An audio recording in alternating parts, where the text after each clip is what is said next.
कर रही थी तो वो मेरे रूम में आए, बदतमीजी करने शुरू कर दी कि नहीं हमारे घर में तो ये सब चलता है, नॉर्मली है। मैंने उस चीज़ पे ऑब्जेक्शन उठाया, अपने हस्बैंड को भी बोला, मैं चाचा मेरे साथ बदतमीजी कर रहे कि कुछ नहीं है, जो चाचा बोल रहे हैं वो कर, उसमें कोई दिक्कत वाली बात नहीं है, हमारे घर में ये सब चीजें होती रहती है। तो यही बताया ना आपने, तो खुद खालिक पोता। अब कोई मौलाना मस्जिद में रेप करता है, और वो भी किस लड़की का रेप करता है जो कुरान पढ़ने आती है उससे, तो आप तो खुद ही पोत रहे हो खालिक, हमें क्यों टारगेट कर रहे हो? एक तो आप टेररिस्ट ऑर्गेनाइजेशन, सारे के सारे मुस्लिम ऑर्गेनाइजेशन है, उसके बाद फिर बलात्कारी 70-80% मुसलमान ही निकल जाता है। हिंदू अपनी बहन के साथ सोच भी नहीं सकता, वहां पे आपके ऊपर कोई बंधन नहीं है, आप अपनी बहन के साथ भी करोगे तो कुरान उसकी इजाजत दे रहा है, सूरह अल-अहज़ाब की आयत 50 में। अच्छा, मेरा नाम रुखसार है। मैंने अपने जीवन में सनातन धर्म में प्रवेश किया है। मैंने विशाल से शादी की है। काफी लोग जाते हैं, ट्रैवल करेंगे, उधर जाते हैं, उनके रिश्तेदार बोलते हैं कि हमें हिंदुओं से बड़ा प्यार मिला है और बड़ी हमारी रेस्पेक्ट की है, और क्या हो सकता है? बिल्कुल यही बात है। मैंने मतलब किसी लड़कियों से बात करता था वीडियो कॉल पे, उनके पूरे कपड़े हटवा देता था, वो उनके स्क्रीनशॉट तक मैंने अपने हस्बैंड को, अपनी नंदों को दिखाया। मैंने कहा तुम्हारी बाप की ये हरकत है।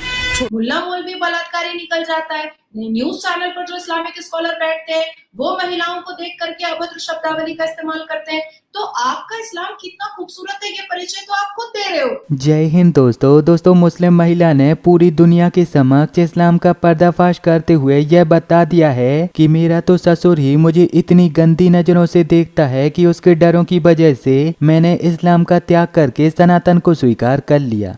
यहाँ पे मैं राजस्थान से दिल्ली आई हूँ, किस तरीके कैसे किस सिचुएशन में हूँ, क्या क्या मुझे झेलना पड़ रहा है वो मैं जानती हूँ। मैं अपने कमरे में काम कर रही थी तो वो मेरे रूम में आए, बदतमीजी करने शुरू कर दी कि नहीं हमारे घर में तो ये सब चलता है, नॉर्मली है। मैंने उस चीज़ पे ऑब्जेक्शन उठाया, अपने हस्बैंड को भी बोला, मैं चाचा मेरे साथ बदतमीजी कर रहे कि कुछ नहीं है, जो चाचा बोल रहे हैं वो कर, उसमें कोई दिक्कत वाली बात नहीं है, हमारे घर में ये सब चीज़ें होती रहती हैं। इसमें मेरे हस्बैंड गुस्से में आके मेरे को तलाक बोल दिया। सुबह मेरे को बोलता है कि मेरे बाप के साथ हलाला करना पड़ेगा, मैंने तेरे को 3 तलाक दी थी। मैंने उसको साफ मना कर दिया कि मैं हलाला नहीं करूँगी। उसके बाप की फोटोज मैंने मतलब किसी लड़कियों से बात करता था वीडियो कॉल पे, उनके पूरे कपड़े हटवा देता था, वो उनके स्क्रीनशॉट तक मैंने अपने हस्बैंड को, अपनी नंदों को दिखाया।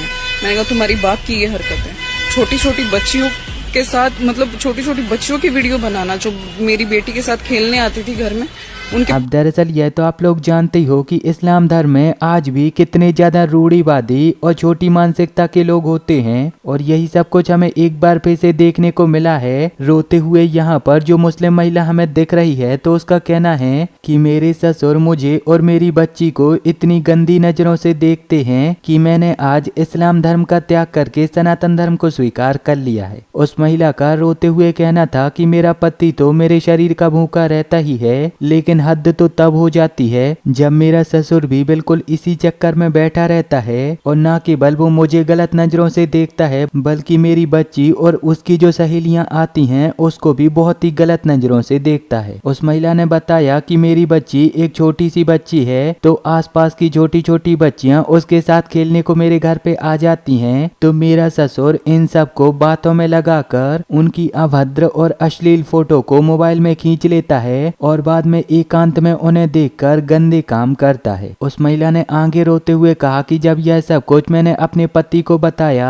और उन्हें रोकने को बोला, तो उसके पति ने महिला से कहा कि यह सब कुछ बहुत छोटी सी बातें हैं, वो जो कर रहे हैं उन्हें करने दो, और अगर वो तुमसे भी कुछ करने को बोलते हैं तो तुम वो कर दिया करो, इस सब से कुछ भी नहीं होता। और इन्हीं सभी चीजों की वजह से अब मैंने इस्लाम का त्याग करके सनातन को स्वीकार कर लिया है। आसान है महिला को, आपने तो यही बताया ना, आपने तो खुद खालिक पोता। अब कोई मौलाना मस्जिद में रेप करता है, और वो भी किस लड़की का रेप करता है जो कुरान पढ़ने आती है उससे, तो आप तो खुद ही पोत रहे हो खालिक, हमें क्यों टारगेट कर रहे हो?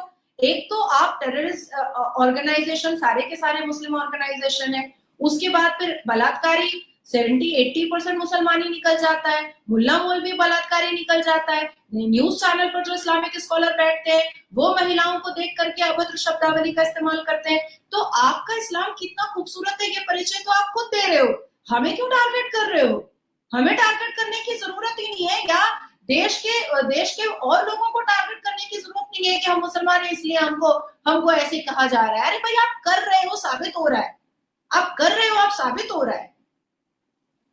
एब्सोल्युटली। लेकिन अब एक सवाल ये है कि ये जो चर्चा है बहुत समय से चल रही है, 1 दशक से ज्यादा हो गया जब से ये बहस छिड़ी है, और आज तक इस पे यही है कि नहीं, लव जिहाद जैसी कोई चीज नहीं होती, ये सब बनाया हुआ एक आरएसएस का एक नैरेटिव है ताकि मुसलमानों को टारगेट किया जा सके। लेकिन इस पूरे इतने लंबे चौड़े जो 1 दशक से ज्यादा का समय रहा, इस सब में जो आपको क्या लगता है, कहीं अवेयरनेस की कमी रही है जहां पर हिंदू लड़कियों को समझाया नहीं जा सका है कि किस तरह के कदम आपको नहीं उठाने हैं, या किस तरह की चीजों को बताया जा सकता है जिससे वो बच सकती हैं? आप क्या कहना चाहेंगे? सबसे पहले तो अगर मैं कहूंगी कि ये आरएसएस का कोई बनाया हुआ प्रोपेगेंडा नहीं है। सबसे पहले केरला में के विधानसभा में कांग्रेस के एक विधायक ने कहा था, लव जिहाद का वर्ड इस्तेमाल किया था। तो ये कांग्रेस का बनाया हुआ नैरेटिव होगा या प्रोपेगेंडा होगा, जो भी होगा, ये कांग्रेस ने बनाया होगा, आरएसएस ने तो नहीं बनाया है। और ये ऑन रिकॉर्ड है कि कांग्रेस के विधायक ने लव जिहाद का वर्ड इस्तेमाल किया था, और उस पर उन्होंने बड़ी गहरी और तकरीबन 2 घंटे की स्पीच भी विधानसभा में दी थी। ये ऑन रिकॉर्ड है, इससे कोई कांग्रेस का एक भी व्यक्ति पीछे नहीं हट सकता है। दूसरी चीज है कि अब अवेयरनेस की कमी तो नहीं, अब बिल्कुल अवेयरनेस की कमी नहीं, अवेयरनेस की कमी अगर नहीं है तो फिर इस तरह के केसेस कैसे सामने आ रहे हैं? क्योंकि लड़कियां फिर भी इसके जाल में फंस रही हैं, टारगेट हो रही हैं। नहीं, क्योंकि देखिए होता क्या है कि लड़कियों को थोड़े फ्री टाइप के, वेले टाइप के लड़के बड़े भाते हैं। अब मेरे और आपके पास कोई वेला लड़का आएगा तो हम कहेंगे भाई कोई काम धाम नहीं है, चल निकल यहाँ से, हम तो यही कहेंगे।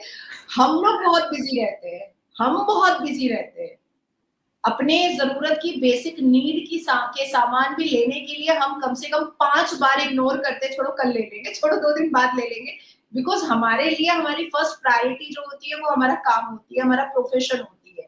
पर्सनल लाइफ हमने अपनी जिंदगी से हटा ही दिया है। आपका भी वही हाल है अंबर, और मेरा भी वही हाल है। तो अवेयरनेस की कोई कमी नहीं है। बेसिकली लड़कियां जो होती हैं उनको वेले लड़के बाइक पे लेके घूम रहे हैं, पब क्लब डिस्को जा रहे हैं, जरा बैठ करके 2-4 घंटे 5-5 घंटे फोन पे बात कर रहे हैं। अब मैसेज पे चिट चैट चल रहा है तो चल रहा है, रुकना कहाँ है, बस चलते रहना है। तो जो बहुत बिजी होगा, जो बहुत वर्कहॉलिक होगा, जिसके सर पे जिम्मेदारी होगी, जिसके ऊपर एजुकेशन का एक भार होगा फैमिली से, भाई तुझे तो पढ़ना ही है, तुझे तो बिल्कुल ये सब चीजों में पढ़ना नहीं है, तो वैसे लड़कों से थोड़ा सा लड़कियां जो हैं वो परे हो जाती हैं। और मैंने देखा है कि हिंदू जो लड़के होते हैं वो अपना एजुकेशन, उसके बाद फिर अपनी नौकरी, और नौकरी के बाद फिर अपना काम के बाद फैमिली के बाद शादी के बाद बच्चे, और बच्चे के बाद इंडिया से बाहर सेटल। तो उनका बहुत बहुत मतलब प्री प्लान सारी चीजें होती हैं। उसमें बाइक में हुड़ करके रेड़ियां मारना और उंगली पकड़ करके बेबी को